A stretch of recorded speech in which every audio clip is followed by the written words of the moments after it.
Düştü güller saçlarıma, iller sorar.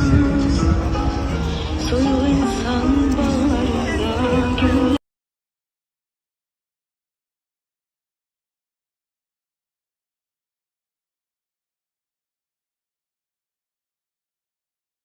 Salam değerli izleyicilerim, kanalıma hoş geldiniz.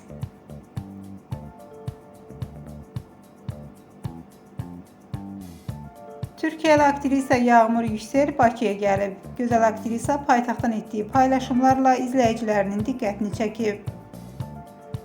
Tarixi və gözəlliyi ilə seçilən Bakının müxtəlif məkanlarından görüntülər paylaşan Yağmur izləyicilərinə unudulmaz anlar yaşadı. Onun bu səfəri sosial şəbəkələrdə geniş marağa səbəb olub. Daha ətraflı görüntülər üçün videonu izləməyi unutmayın.